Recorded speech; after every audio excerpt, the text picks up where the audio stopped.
Hello, let me welcome you all today on behalf of the Gulf International Forum. Today, a hugely interesting topic between Washington and Beijing, the Gulf region, in the new Cold War. Tensions between the US and China are indeed escalating. The animosity that developed during the presidency of Donald Trump looks not to change during the Biden administration. This is not a comfortable position for the Gulf states, who have every interest in maintaining good relations with both sides.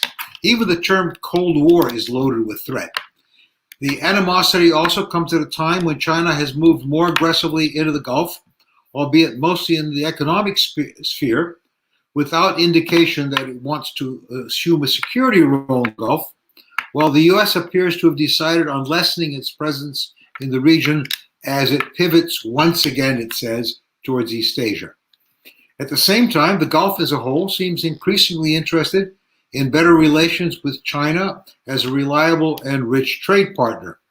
Needless to say, the Gulf state relationship with both the United States and China is not monolithic. Iran sees China as an essential counterbalance to the United States. All of the GCC and Iraq see China as a good source of investment and a reliable customer for their oil and gas exports. A relationship they will try to protect without endangering their security and defense relationships with Washington. The recent rise in tensions between the first and second superpowers in the world puts the Gulf states in an uncomfortable position, a position they did not want to be in. They want to preserve, as we said, good relations with both. That is easier said than done. The US demand, for example, that friendly Gulf states ban Huawei's products comes with a significant economic cost. Extension of China's Belt and Road project may be the next point of contention. We do not yet know what further form Sino-American rivalries might take. Have the two states embarked on a confrontation akin to the Cold War, or will the rivalry take a more nuanced form? What is at stake for the Gulf states? Under what sort of circumstances might the Gulf states be forced to choose between Washington and Beijing? How would that turn out? We've assembled a remarkably well-qualified group of panelists to help us today understand what is going on and where it might lead. You've seen their biographies on the invitation, so I will not take up their valuable time and yours repeating it. Let me just say very quickly, I will introduce each of the speakers. First speaker is Dr. Guy Burton, Assistant Professor of Political Science, College of Humanities and Social Sciences at Zayed University in Abu Dhabi. He's written extensively on today's subject and will give us an overview of China's foreign policy in the Gulf region and approach to conflict management and how that has changed over time. Second speaker, Ms. Camille Lons, is a research associate at the International Institute for Strategic Studies based in their Middle East office in Bahrain. She will share with us an overview of China's economic activities in the Gulf, including the digital Silk Road and Chinese tech investments in the Gulf. Our third speaker, Dr. Jonathan Fulton, doctoral fellow at the School of Government and International Affairs at Durham University, SOAS graduate, will talk about the issue from the GCC viewpoint, especially how the UAE and Saudi Arabia view their relationship with China versus their relationship with the US. And finally, the cleanup speaker, Jacopo Sita from the Brussels School of Governance and a fellow at Lancaster University, will give us the view from Tehran, which has recently signed an eyebrow-raising agreement with China, and how Sino-American rivalries will play with GCC Iranian rivalries. Dr. Burton, please. Thank you very much for the introduction and presentation. So in the 8 minutes that I've been allotted, I wanted to talk a little bit about the broader picture of China in the Middle East. My colleagues will provide a broader, more specific analysis of the Gulf, of Iran, and as an economy. So in the 8 minutes that I have, I just want to sort of provide some context of China in the Middle East and specifically the Gulf, And to start with, I want to point out that we often look at China as a new actor in the region, and much of my work is actually looking at the historical context in which China has operated, and it's not a new actor. It has got a past, and it's an evolving relationship, and it's an evolving role that it has. Also, it's also very important to keep in mind that China. For China, the Middle East is not a primary site of concern. It is important for economic purposes, but ultimately it is not. It's considered to be more of a secondary concern. And what is a priority for the Chinese is really the mainland, the immediate periphery around the mainland, East Asia. And so for that reason, much of the focus that Beijing is going to have on a global scale is going to be within its own backyard rather than the Middle East. For that reason, you also find that through history, China has tended to avoid confrontation with the United States. And even, albeit the more assertive, robust language that we often see from coming out of Chinese officials' mouths, I would argue that that is still very much the case.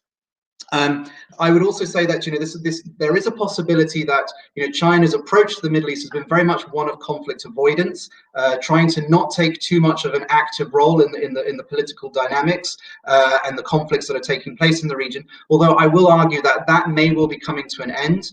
There are growing pressures on China to reevaluate its position and its activities in the region. But again, I think there is some points of collaboration and cooperation with the United States rather than it necessarily being confrontational. And finally, if we have time, I might start to talk about what that relationship may start to look like.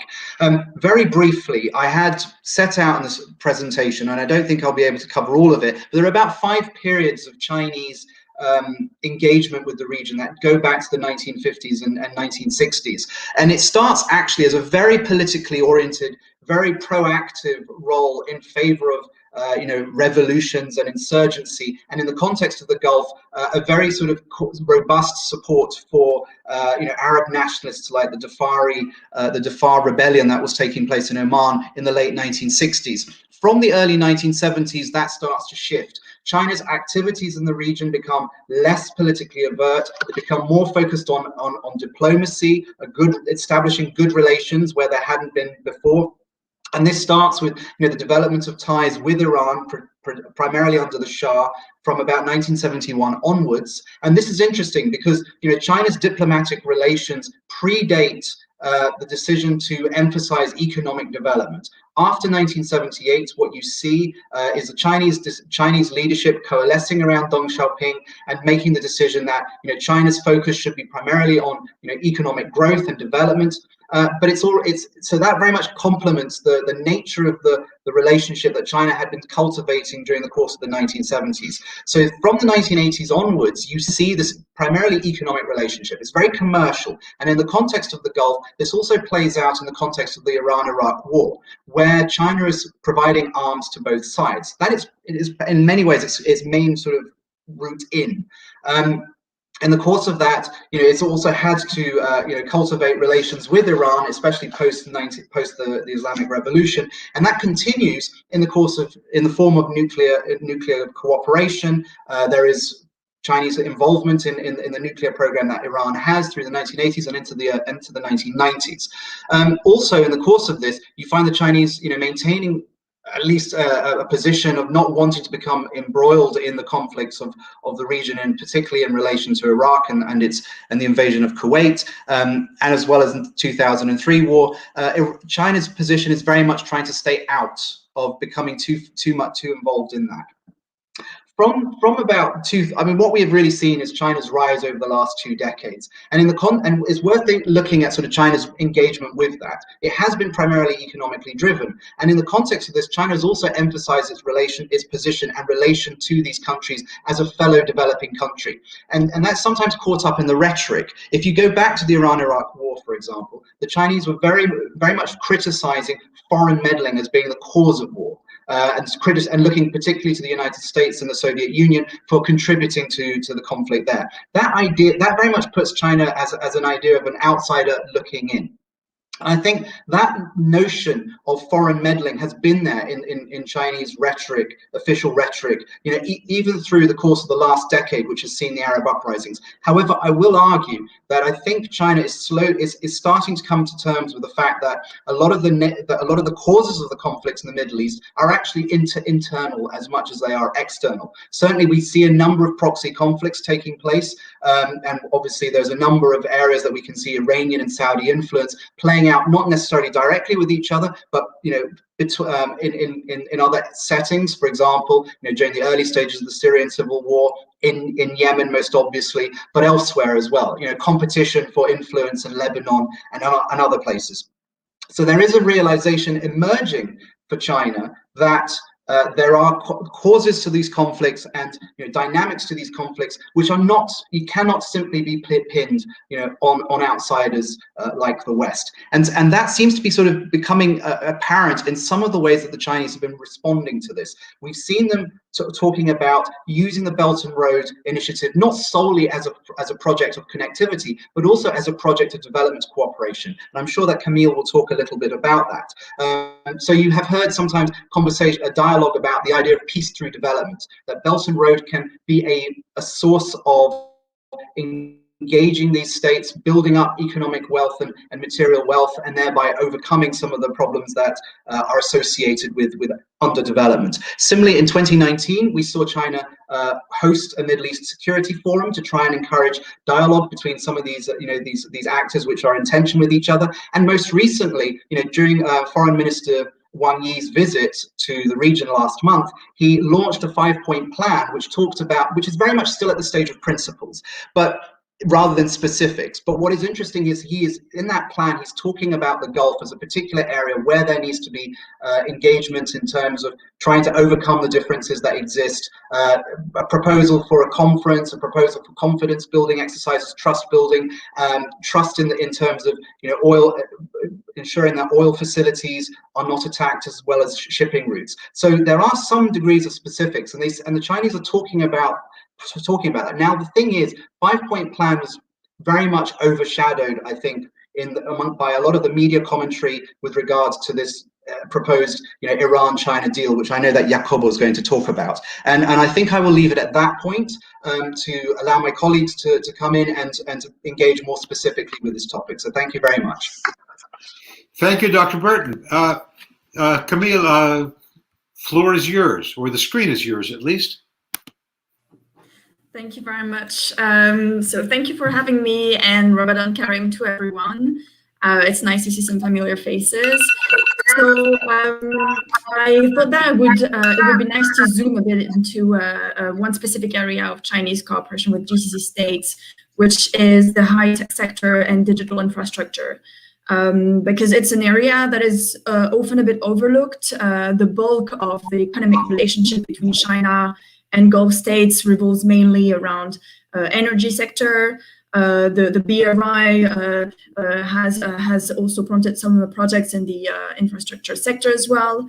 But this relationship, this economic relationship between the Gulf and China, has been diversifying over recent years and touching to a number of new areas in the new renewable sector, for example, in the health sector, as we've seen during the pandemic, but also in the digital and new technology sector. And this is an area that is getting some attention as well, because it has some potential strategic and security ramifications, especially for the US. And if there is one area where the US and China are probably on the collision course in the Gulf, it's probably on this question of new technologies and digital infrastructures. And it's an area where the US has started really to escalate the pressures on Gulf states significantly. So not all Gulf states, not all GCC countries have taken that relationship with China in the tech sector to the same degree. The UAE is definitely the one that has been the furthest on this field. But all GCC countries, to a certain degree, have been cooperating on projects with Chinese tech companies. They all have at least one telecom operator that has signed cooperation agreements with Huawei for the development of their 5G networks. 5G is the big issue that has been dominating the debate so far, especially since the US started trying to convince its allies not to partner with Chinese vendors on their equipment and network. There have been a lot of debates internally on whether Huawei equipment could have some security implications. And Gulf states are increasingly under US pressure on this front. But I have to say, 5G is not the only area of cooperation on this in the tech sector. And there have been a number of projects in the fintech, e-commerce, smart city solutions. I'll come back to that, but Huawei and 5G are not the only points to focus on. It's very important to have a look at the full picture to really understand what is at stake. In terms of giving a bit of context on where this cooperation is, in which context is it happening, it's taking place at a moment where there's a good alignment of interest between the GCC and China on this front. On the GCC side, GCC countries have been pushing really far this past few years the digitalization of their economies as part of a wider effort of diversification. They have launched a series of national strategies for innovation, for AI. The UAE especially has been at the forefront of this effort. They appointed a dedicated minister for AI. They created a university on AI. And they have been also racing to develop their 5G networks. And on that front, Chinese companies have been perceived as quite instrumental in pursuing this race to 5G because they have been ahead of everyone else. They have been relatively cheap, ready to help roll out these networks quite rapidly. And so the cooperation with China on 5G has been quite important. And the current pandemic has really reinforced the feeling of urgency amongst Gulf states of investing more in the digital sector.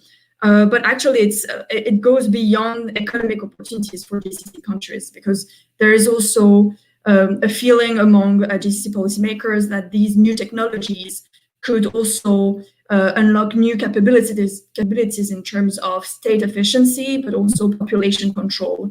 And I'll come back to that, but this is an area where the Chinese model and the Chinese use of these new technologies to control the population is seen as particularly interesting for GCC countries.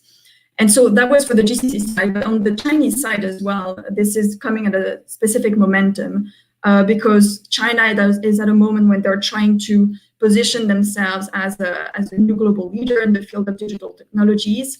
And not only they're digitalizing their own economy, but they want also to foster national champions to go abroad and challenge a little bit the traditional domination of the US and of Western companies in this field in the world. And so they have started pushing forward what they call the digital Silk Road since around 2015. And GCC countries are far from being the only partners of China on this digital Silk Road. Israel is obviously a much more important partner, but they have the money to invest in these projects, and they have been willing also to publicize these projects. So it was a good PR win also for China to be cooperating with Gulf countries on this digital Silk Road. So we have a good alignment of interest between both sides, and this idea of digitalizing their economies and their society is perceived by both leaderships as highly politicized and highly strategic. And so it is taking this DSR, this digital Silk Road is taking different forums, so cooperation in infrastructure like 5G, as I was saying, but also Huawei was and Chinese companies in general were present for the 3G and for previous generations of networks since the early 2000s, but also data centers, cooperation in e-commerce and fintech, all sorts of digital services like smart city and safe cities. And this is where it's interesting because we're hedging to the security aspect with the smart city and safe cities, where a lot of the smart city solutions provided by Huawei are actually also looking at more have an important security angle, and where they this is leading them to cooperate with also part of the security apparatus in GCC states, and it's deepening the cooperation towards something that is becoming more strategic and with a stronger security angle. So this is something that has raised a lot of red flags in the US. For the moment, the US has been putting pressure on GCC states, mainly on the question of 5G, without a lot of success, because GCC countries have already signed some agreements with Huawei to launch 5G with Chinese equipment. But the US have been really stepping up their pressure on GCC countries recently on this front. And so we're seeing a shift internally on the debates within the GCC, where they were seeing initially these US pressures as a sign of commercial war between the US and China, and they're starting to increasingly taking seriously the warnings of the US. So this is something that is that this is becoming increasingly politicized as well, and where we might see in the near future maybe an evolution in the behavior of GCC states on that front. Thank you very much. Thank you, Ms. Loans. It's a pleasure. Next, we'd like to proceed to, sorry, I'm trying to turn something off here, which is always a problem. 1 second, please. My apologies. Next, we'd like to hear from, as I said, Dr. Jonathan Fulton. I failed to give his full title when I introduced. He is the non-resident senior fellow for Middle East programs at the Atlantic Council and assistant professor of political science, College of Humanities and Social Sciences at Zayed University in Abu Dhabi. Dr. Fulton. Thanks for the introduction, and it's thanks for the invitation tonight. Well, tonight for me, this afternoon for you guys, I guess. It's pretty tough following Guy and Camille. They've said all the good stuff already, but I guess I've been asked to talk about how, I guess, this Cold War logic you've mentioned in the introduction, and how Gulf actors perceive this. Specifically, how do the UAE and Saudi see the tension between their good relations with the US and their good relations with China? And I think essentially it comes down to a set of, it's a threat and opportunity logic at play here.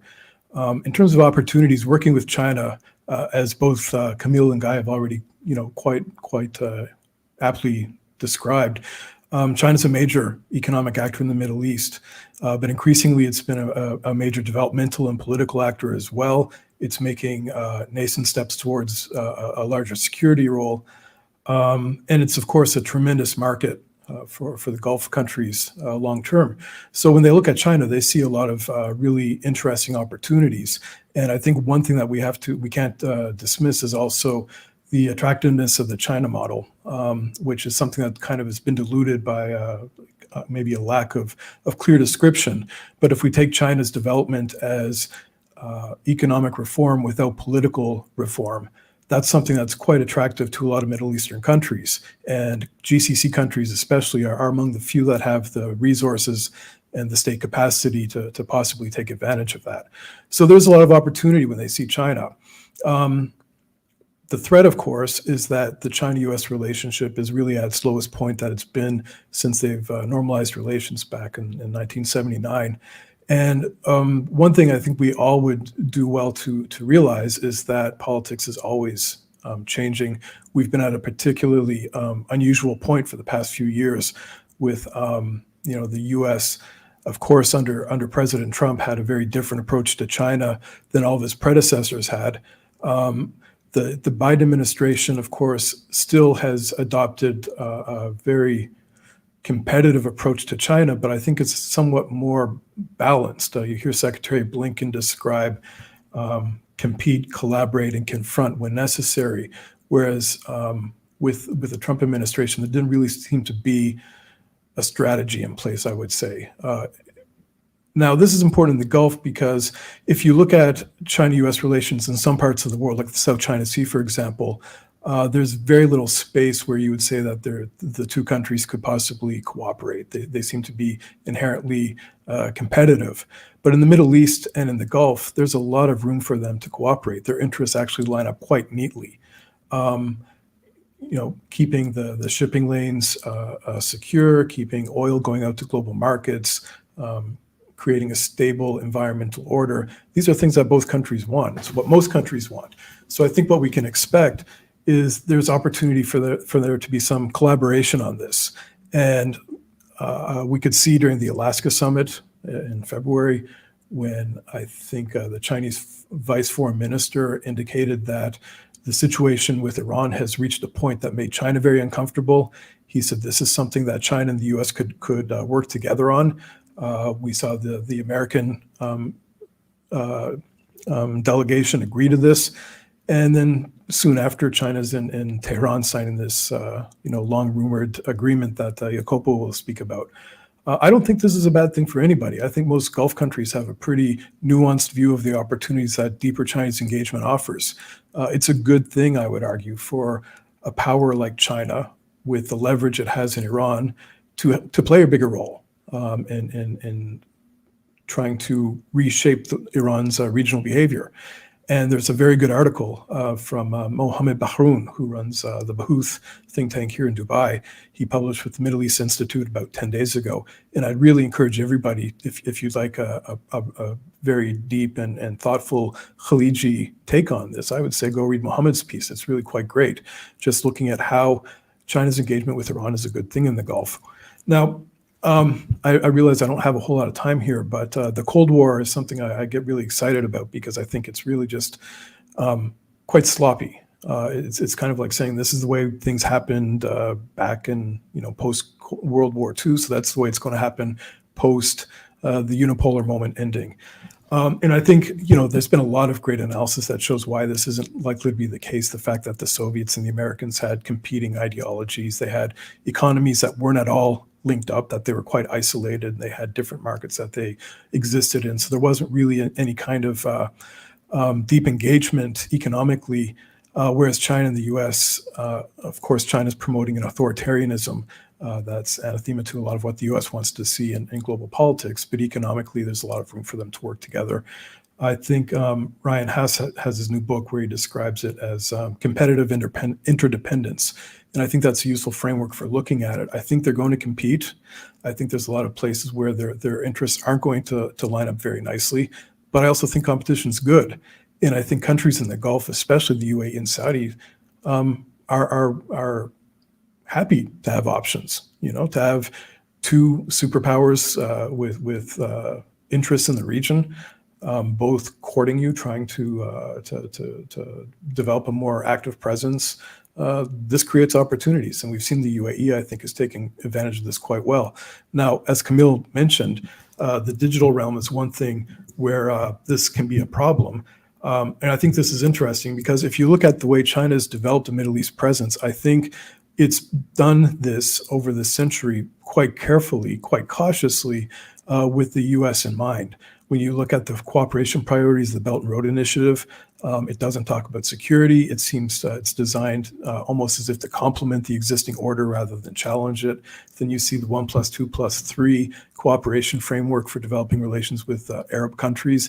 This also seems to be designed with US preponderance in mind. So the things that I think China had focused on were things that they felt were relatively safe sectors that weren't going to bump up against American interests. And this is important, not just because I think China in the Middle East has always seen American power as a positive thing for them, but I also think that they're very cognizant of the fact that countries like Saudi and the UAE have very deep, long-lasting relationships with the US.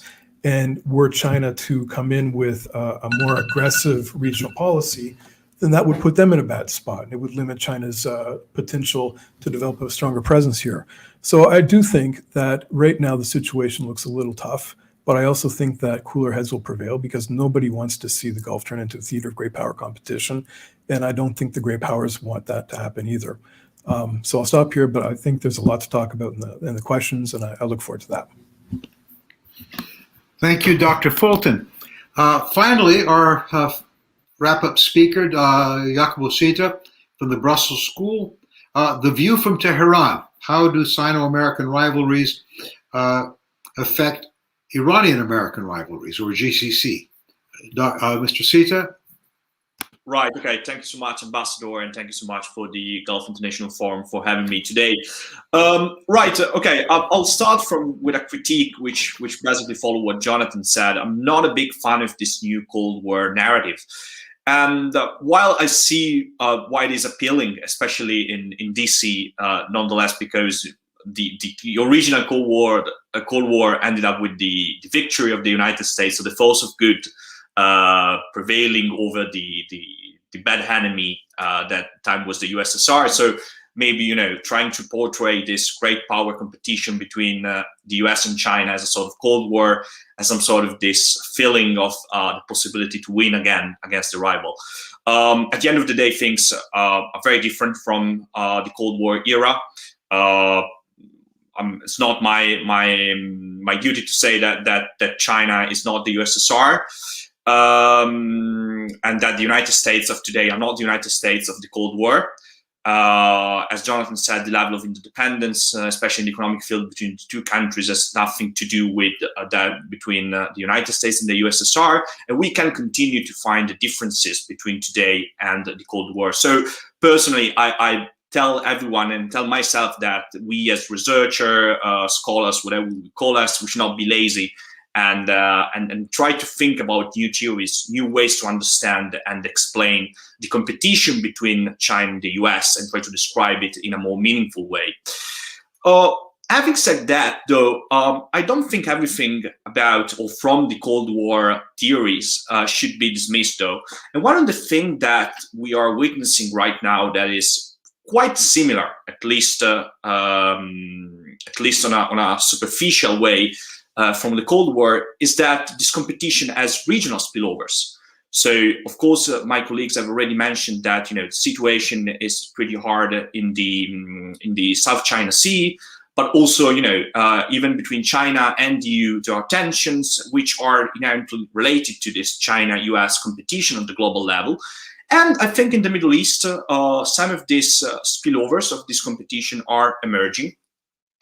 And so, because I've been asked to speak about how this China-Iran deal fit into this regional spillover of this competition, I would say that one of the most common reaction that I've seen from people in DC especially, and people in the West more generally, is that there was this new axis of evil, very I would say famous and unfortunate expression emerging, these alliances of known democratic, of authoritarian states coming in.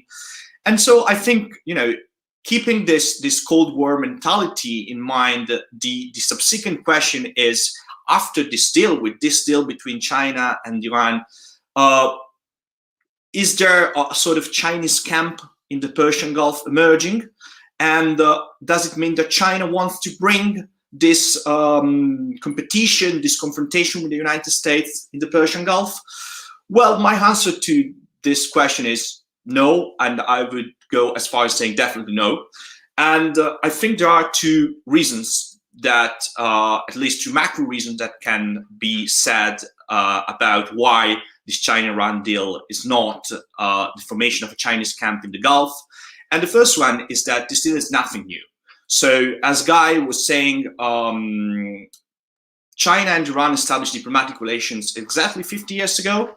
And in the last 50 years, these two countries had all kind of relationship, all kind of relations from nuclear cooperation to people exchange. Of course, energy was part of these relations, armies, and so on. So this is nothing new, and is nothing new because this is something that has been thrown in place. This elevation of the relationship between the two countries to the level of comprehensive strategic partnership has been thrown in 2016. and was publicly announced by Xi Jinping and Rouhani in Tehran. So again, this is despite all the noise that this has generated, this is nothing new actually. We are talking about something that was on the table for years, and we're talking about something that is more or less coherent with the path that China-Iran relations had in the last 50 years. The second thing is that this agreement is nothing special, to be honest. I think Jonathan and my colleagues have already mentioned this, but the fact that China and Iran upgraded their relationship to the level of comprehensive strategic partnership is absolutely coherent with what is China's strategy in the Persian Gulf and in the Middle East in general, which is based on finding the countries that are pivotal in the region. And what they found when they went to the Persian Gulf, if you want to say like that, is that, of course, there are at least 3 countries that are pivotal in that region: Saudi Arabia, UAE, and Iran, which is perfectly understandable if you look at the economic power, the dimension of these countries, the political and military power of these countries.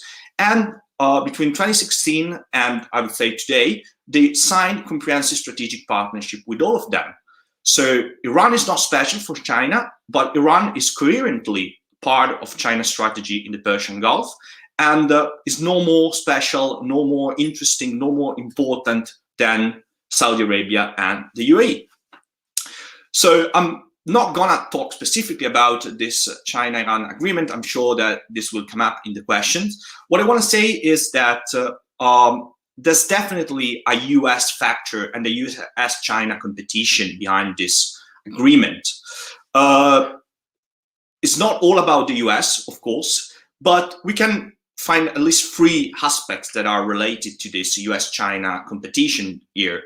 First of all, historically, the US-China-Iran prism or triangle is essential to understand the trajectory of Sino-Iranian relations. We cannot look at how China and Iran dealt together without looking at the impact of the United States and the role of the United States in this. And probably we are seeing this going on with the fact that, as we all know, since the Trump administration was in place, Iran has been under a tough regime of sanction, and this probably has somehow accelerated this process of building the strategic partnership with China. At the same time, I think it's interesting because by signing this agreement with Iran, China basically signaled to Washington that they have interest in openly cooperating with Tehran, and they're willing to do so, at least on paper, despite, this is something that, on paper, again, it's not in the US interest, I would say. And also, it's not only a message to Iran, if you think about that, but it's also a message to other countries that are outside the US orbit, that China has a peculiar approach, that China is doing differently from the United States, and that China is willing to cooperate with them, basically. At the same time, one of the things, if we look back at the history, again, of China-Iran relations in the last 50 years, for example, is that China has treated Iran as a sort of bargaining chip vis-a-vis the United States. This means, and this is quite logical if you think about that, because again, we are talking about a competition between 2 great powers. So if we want to sketch it in a more, IR nuance, it is a great power relations. It's a relation between 2 great powers, while the relation between China and Iran is a great power, middle power relations. And there's no way that this relationship is more important for China than that with the United States. So China has basically, when it found itself in the position to decide between sacrificing its relationship with Iran or upsetting the United States, they've always chose to favorize and stay with the United States, basically, and sacrifice Iran. So this is a good point.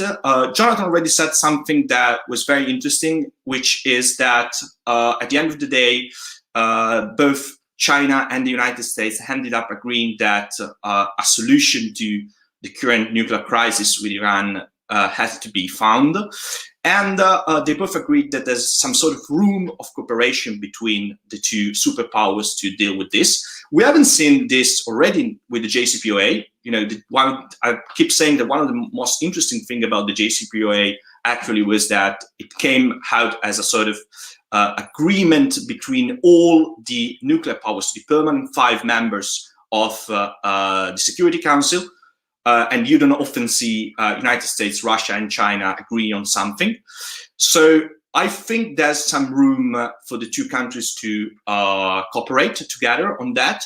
And what we are seeing right now is that the negotiation between China, between Iran and the international community are somehow unfolding well.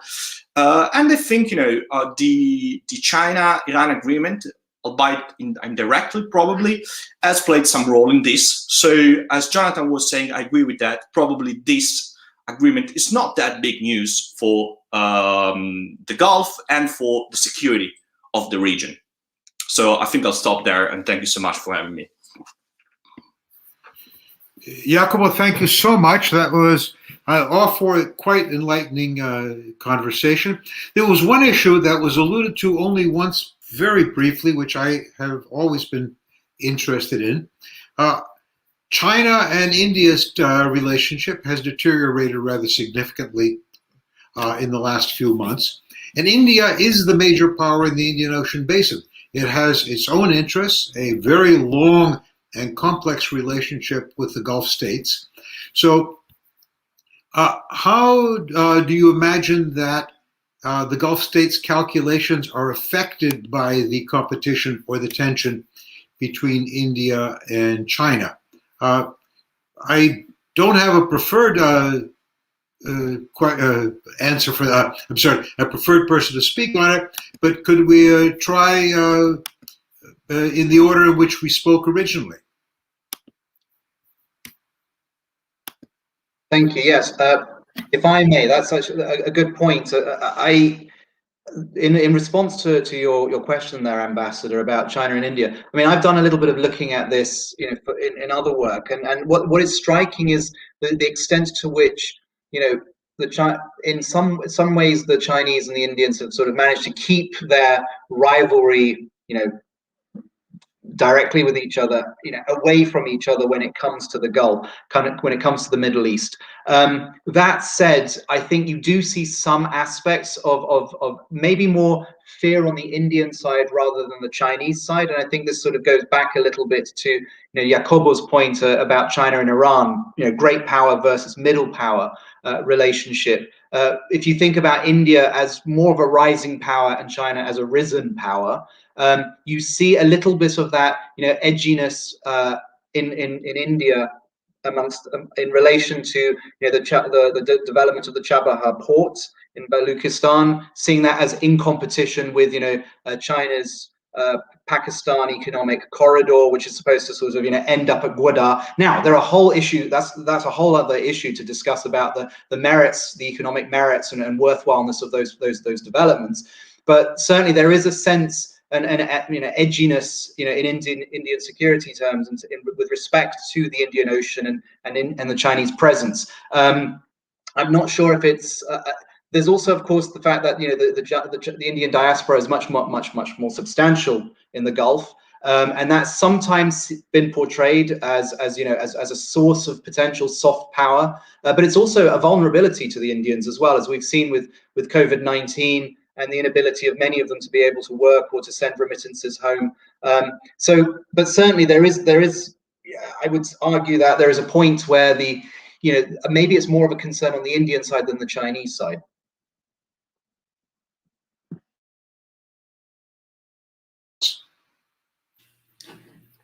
Just to add to what Guy just mentioned, I think in the case of India and China, I don't think that we're in a position where Gulf states are forced to choose between India and China, and I don't think that we are going towards that direction. And to add just an element as well, on the contrary of China, the importance of personal links between India and Gulf countries and the cultural proximity and this long history between the two countries is extremely important, and this is a level of cultural proximity that Gulf states will probably never have with China. And I think we shouldn't underestimate also the importance of this in international relations. But it's interesting to see how some other external powers are trying to leverage a little bit, like India, to see how they can counter China's influence in the Gulf. The EU just signed a big project with India, infrastructure projects, with the aim of potentially trying to counter the Belt and Road Initiative. The French are trying to reinforce the UAE, India, France military relationship a little bit. So there are some areas where using India a little bit as a way to counter Chinese influence can be leveraged by some powers like the US or the EU. But at the same time, I think that yes, India is not willing to be dragged too much into these geopolitics when it comes to the Gulf, and as long as Gulf countries are not pushed to choose between one or the other, I don't think that this would be an issue. Thank you. Anyone else? Dr. Fulton, any thoughts?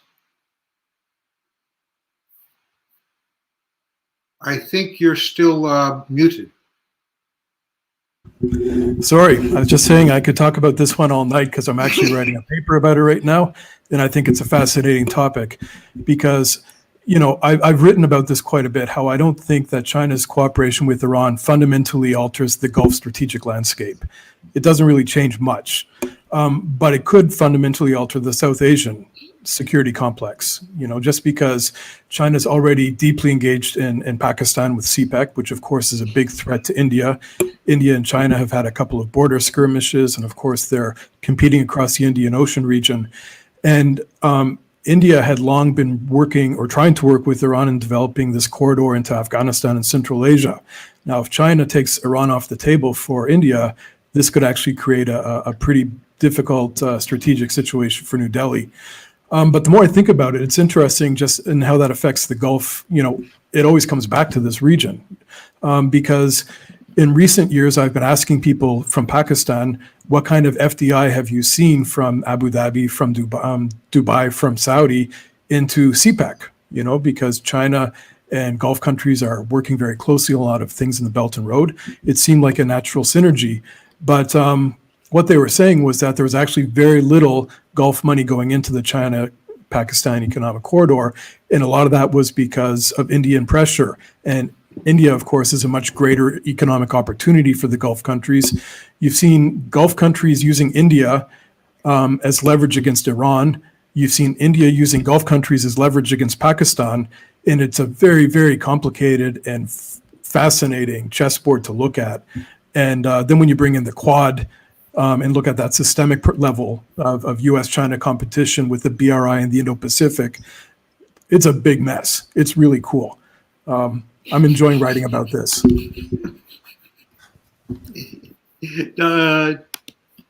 Mr. Sita, Jacopo.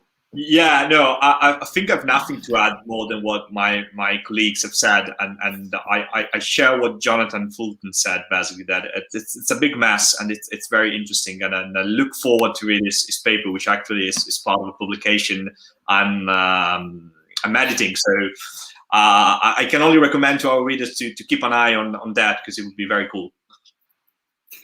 Thank you. You all raised one issue, where the relationship of the Gulf, the subcontinent, and China all sort of meet at an area slightly outside the Gulf, but terribly important to it, which is Afghanistan. It would appear that all three of those countries, China, India, and Iran, are probably less than enamored at the idea of the Americans pulling out of Afghanistan, of NATO leaving Afghanistan. Does this have any, do you have any thoughts on this? Let's begin with Dr. Fulton, how this might affect the relationship with the Gulf states in Afghanistan? Yeah, I mean, it's tough because you start out thinking I'm going to look at China in the GCC, and then you have to look at everything, the Gulf, and then it's Egypt and the Red Sea, and now it's Afghanistan.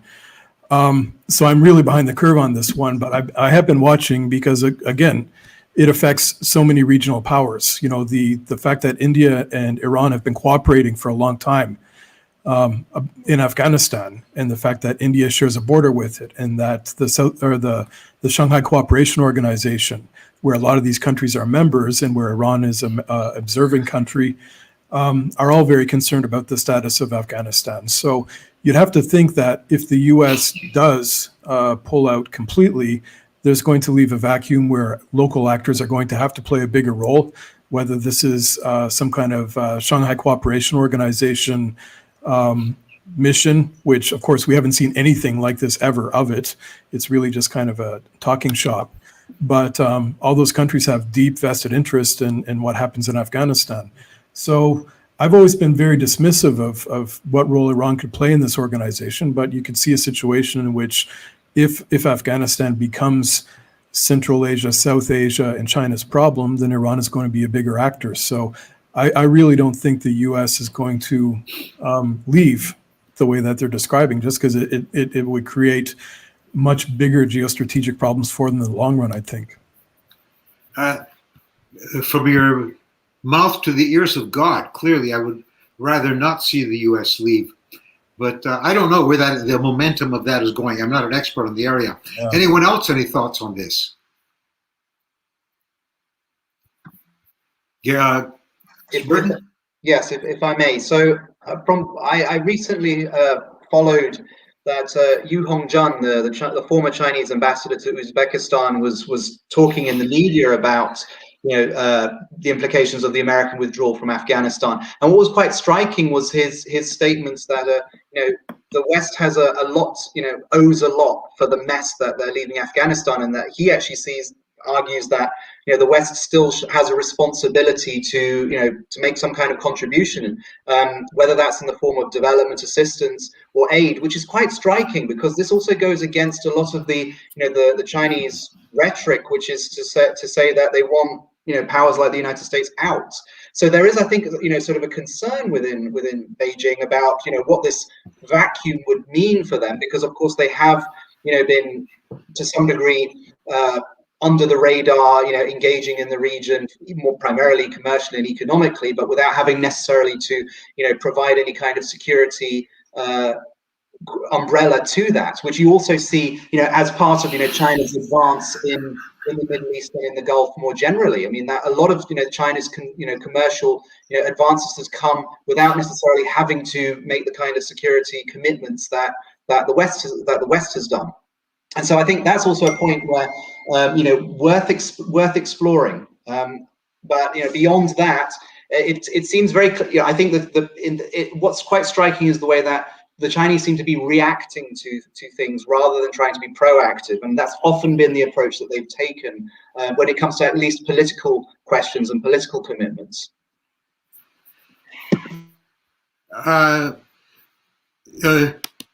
Ms. Lonska, comment about exposition on the digital road, the digital Silk Road, and everything else has raised a number of questions from the audience, and let me try and sort of cover them in a single question.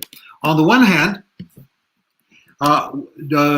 there is a possibility that China may be looking at non-politicized ways of increasing its digital penetration in the Gulf. Could it be looking for Gulf for example, Gulf investment in China to increase China's ability to compete? Or, on the other hand, someone has raised the possibility that could China be using its skills in essentially controlling populations to try and sell itself as an indispensable partner to what are admittedly rather authoritarian regimes in the Gulf? So if anyone could expand on whether or not the digital Silk Road, the digital penetration of the Gulf by the Chinese is potentially a how can I say, an attempt to extend influence over the Gulf, or is it purely financial, and will they look for non-confrontational ways of continuing? Since you raised it first, Ms. Lons, I'd like to start with you. Sure. So my point on the Chinese investment in the digital sector was that most of them are not necessarily politicized, but they create a leverage somehow that can be problematic. And for example, for the 5G issue, the US, for example, is quite concerned of having big important parts of the digital infrastructure of countries where it is having some of its military bases, where it's making important, where it has some important security relations, having important parts of the digital infrastructure of these countries being equipped by Chinese vendors, where you have potentially some backdoors.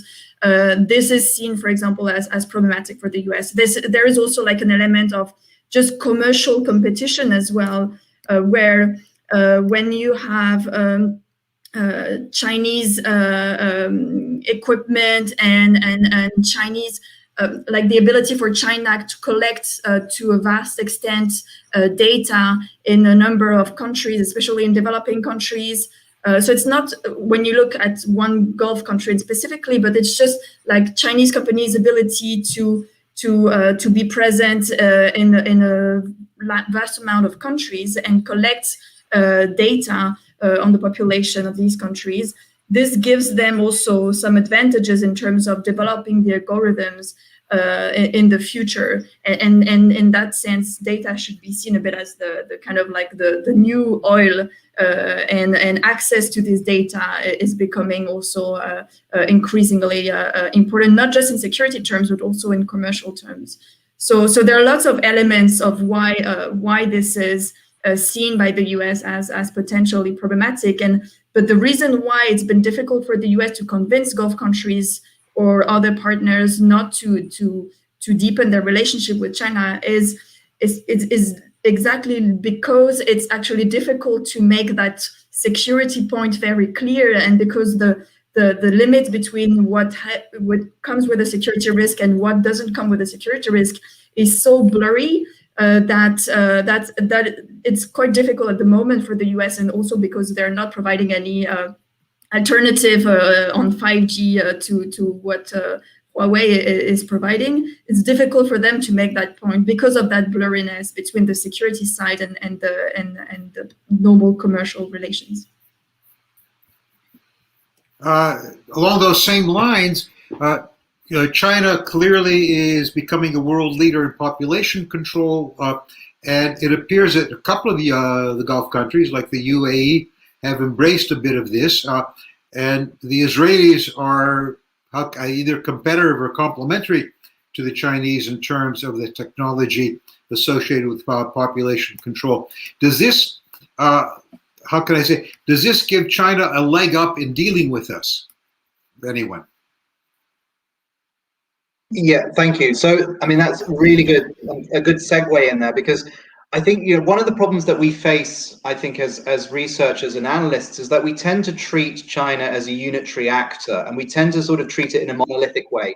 And of course, there is, we should really sort of be disaggregating what we mean by China. Do we mean, the government, the decision makers sitting in Beijing or at Zhongnanhai? Do we mean, the state, the large state companies like CNPC, COOCP, the large state firms, or do we mean private firms, who follow in their wake? And a lot of the digital firms, probably fall into the latter, which is what Camille's alluding to, of course. So, which means that there's a wide plethora of different interests at stake. And then, of course, we touched briefly upon, the presence of, the Indians and Pakistanis have a sizable diaspora in the Gulf. There is a growing Chinese diaspora, and it has been, initially it was seen as, sort of, the Hui, so the Han, ethnic Han, but Muslim Muslim population, which is very small and grew in Dubai. I mean, they have moved from being sort of seen as outcasts in China to becoming middlemen to now becoming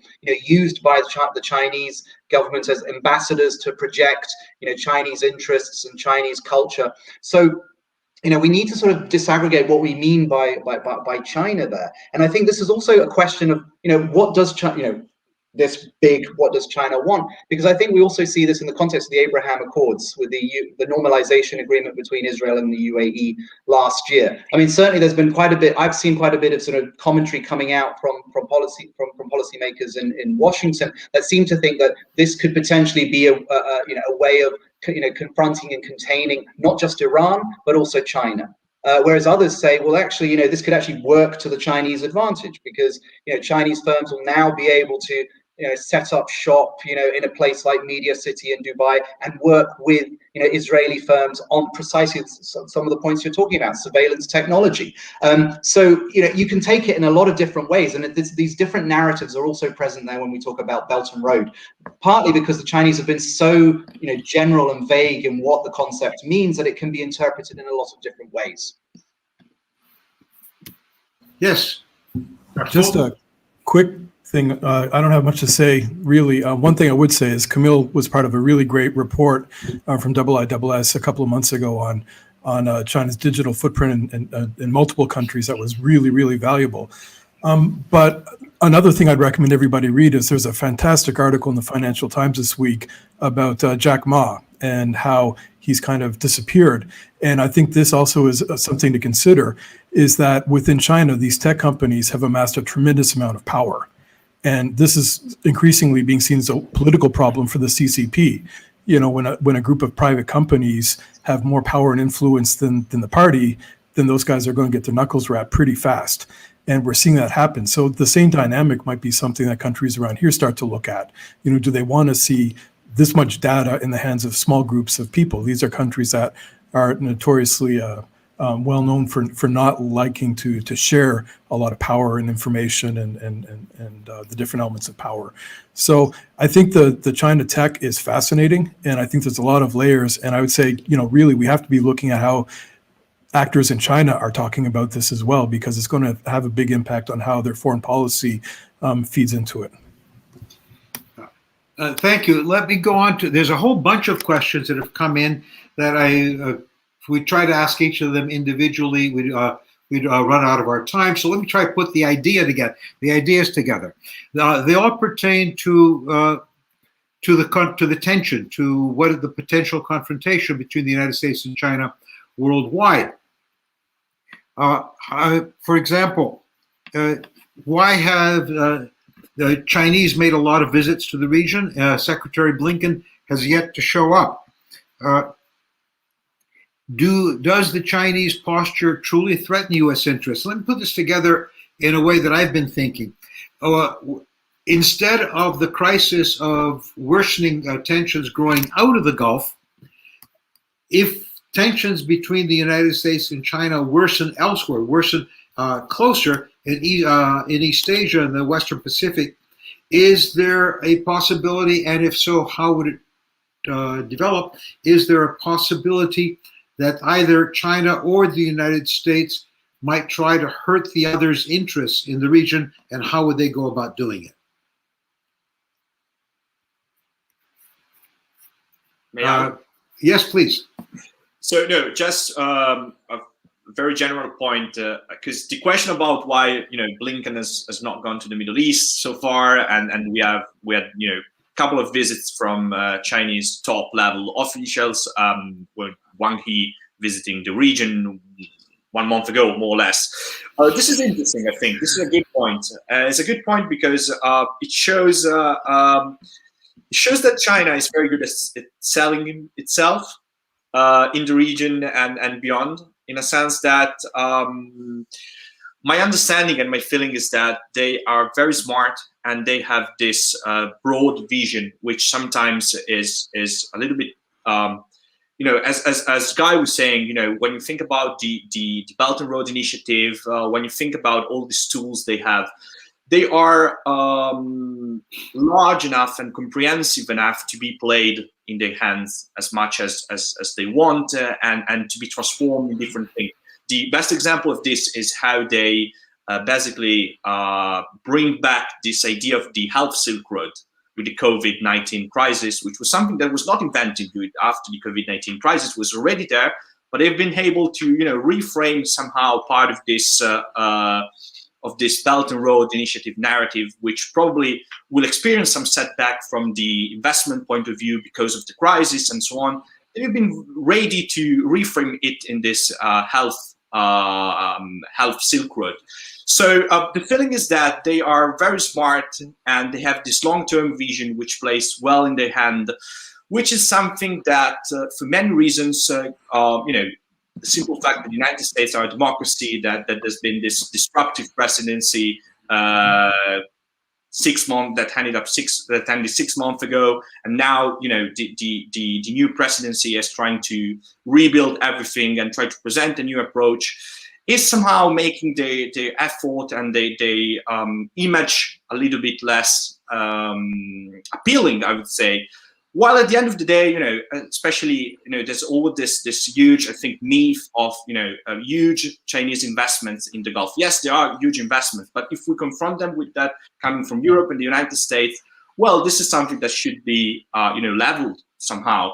So, but the Chinese are good at selling themselves, and this, trip like Wang He trip 1 month ago is a perfect example of this. In that vein, though, if the relationship between Beijing and Washington seriously deteriorates, would they, in your opinion, anyone's opinion, attempt to play it out in the Gulf, or would they try and keep the Gulf sort of immune from the confrontation?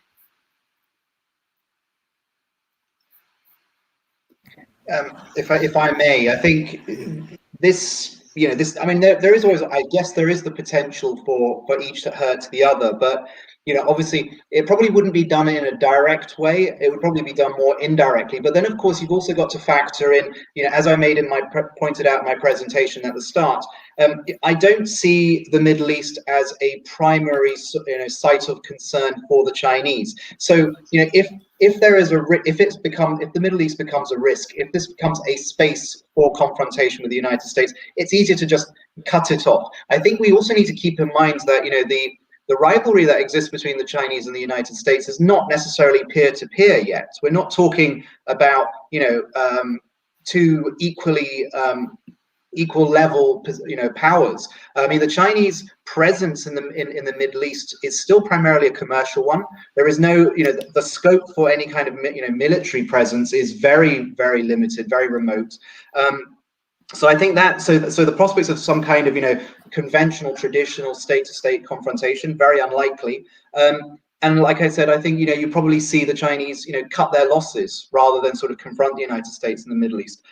Certainly, I mean, there is a potential for proxy, rivalry to take place, but I think that's usually sort of done through, I guess they've not had to do this directly themselves. I think actually, and it comes to the question I think that Jerry Krieger's asked us about, what is, is China and the United States, what's the nature of this security umbrella relationship? And I think actually looking at Iraq, post 2003 is a very good, illustration of what the relationship between China and the United States and this part of the world is. The United States was there trying to establish a security umbrella post the invasion and during the occupation, and they were investing in it in terms of blood and treasure. Meanwhile, the Chinese were actually the ones snapping up all of the contracts to rebuild the various sort of oil installations and refineries, which led to in 2014. Obama criticizing the Chinese for free riding, which of course the Chinese took umbrage with. But this has very much been a relationship which has been very beneficial to the Chinese and at very little cost to themselves. This may well change, and obviously that's speculative, but I think it's unlikely that the Chinese would want to invest significantly to replace the United States. And this also sort of ties in with this idea of, in Washington there is this debate about, what does the consequence of the pivot from the Middle East to East Asia mean for our influence in the Middle East? Does this mean that the American tide coming out is going to mean the Chinese tide coming in? And I think it's a little bit too simplistic to portray it as simply that. There's a subject that has intrigued me quite a bit lately. Has been China's relationship with Iran. The agreement sounds good, but there very little detail has come out. Is Iran interested in actually playing China to try and get out from under the sanctions, or otherwise deal with the United States without giving in too much on other subjects? Or more importantly, how much is Iran willing to risk in terms, not Iran, excuse me, China, willing to risk in terms of its relationship with other Gulf countries and with the United States to help the Iranians? Right. I will be very brief to this, and then I will leave to Jonathan, which has definitely something to say, and I will probably focus on the first part of the question. I think Iranians have played this card. Have tried to play this card. Have tried to, show the world that they have somehow defeated the isolation attempt of the maximum pressure. But beyond that, I think also they are quite aware that there's not much into this agreement, and it's not a guarantee of sanction relief or survival or so on. So I'd say on that side, yes, the Iranians have played that card, have had some publicity and so on, but beyond that, not much. And I think Jonathan can go on with the second part of the question. No, actually, I was just making a zero because I don't think that China's willing to sacrifice anything. I think they're using Iran as leverage, and I think Iran's using China as leverage, and I think everybody's using each other. But I don't think there's anything meaningful or sustainable in any of these. I was waving earlier, though, for your last question, though, Ambassador Theros, about China and the U.S. using the Gulf as a cudgel to beat each other with. And this is kind of interesting to me as somebody who's neither American or Chinese, is, a lot of the narratives that the rest of the world gets is these two countries are deciding everything. And in the Gulf, what you see is a lot of extra regional powers like Japan, India, Korea, the EU, UK, Turkey, Russia, a lot of countries that have very deep interests in this region. And if the US and China, want to behave like, cavemen and start punching each other and using the Gulf as a punching bag to attack each other, a lot of U.S. allies and partners are going to be affected very adversely, both economically and in terms of their energy security. A lot of China's biggest economic partners, which are the U.S. and the EU, are also going to be hurt. So I don't think really, I think there's a lot of politics being played on both sides right now. I think there's a lot of racket from Beijing, and there's a lot of racket from both sides of the aisle in the U.S., but I think deep down, I desperately hope that both sides realize that this is the most important relationship and they've got to get it right. So, I think what we'll see is hopefully the rhetoric cools off a bit and both these countries decide to find ways to cooperate in important regions like the Gulf, because their interests, as I said earlier, their interests line up really, really neatly here. And there's really no need for this to be a theater of competition. I certainly agree with that. Both countries have too much at stake in the region. This is China's principal source of energy. For the United States, there's a great deal of money that comes into the United States from American investments, the American oil companies in the region, what we sell the regional countries. So it would be a bit foolish for the two of them to tinker with this. We're now, unfortunately, coming towards the end of our time. This is a subject that I think could go on very profitably for another hour or so. But let me just ask everyone in the same order, in a wrap-up of what is China's relationship with the United States in the Gulf going to look like when the pandemic is over and halfway through the Biden administration?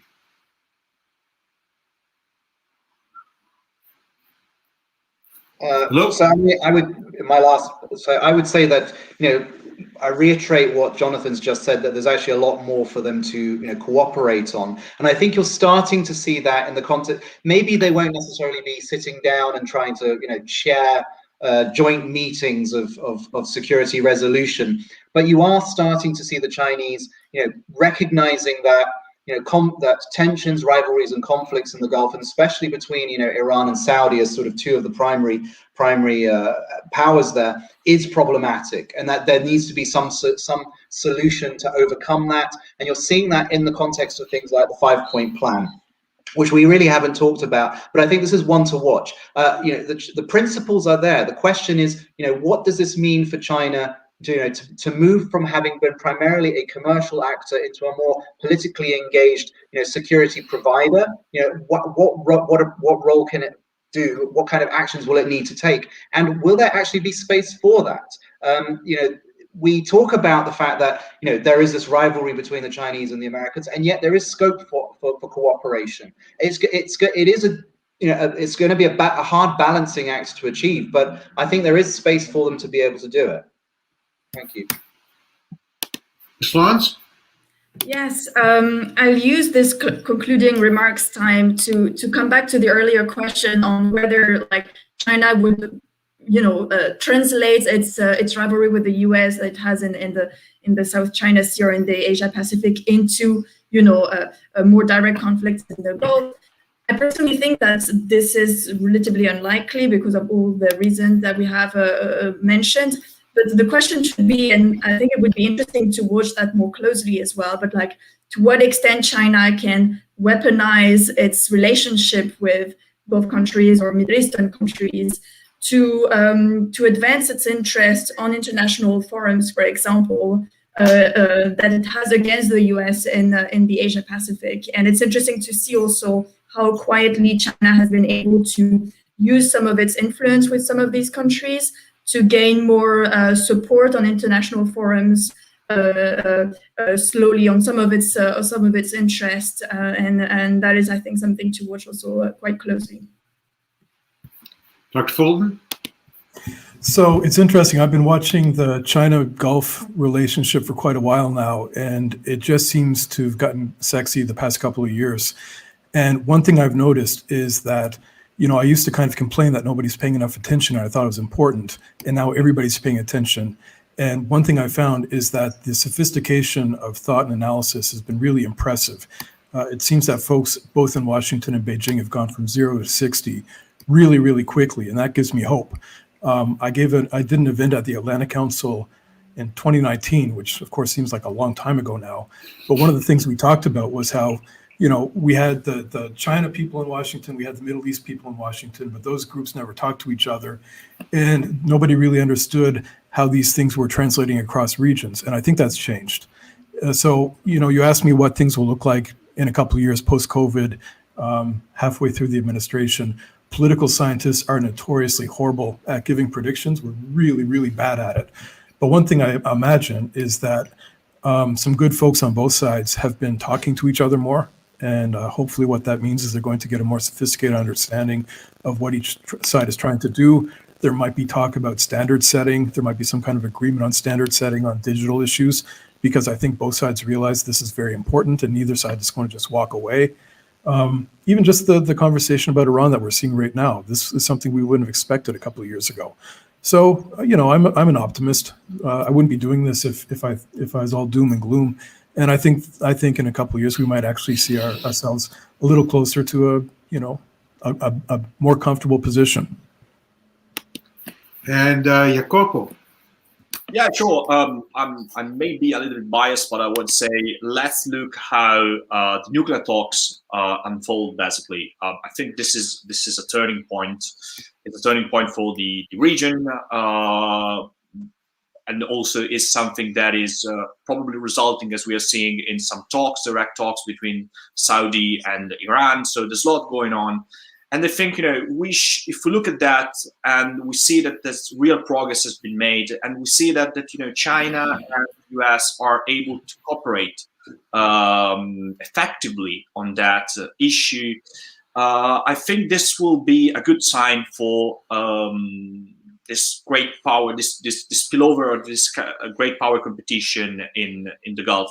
So as Jonathan was saying, I'm optimist, and I think, because, as we said, if we polish this great power competition from all the politics that goes on, especially in reference to the Persian Gulf, we see that these two countries, China and the US, the fundamental interests of these two countries in the region are very similar, and so I'm quite optimistic that these things will unfold well, and keep an eye on how the negotiation between Iran and the international community will go on, and this will be a good test of the opportunities of this partnership and relations.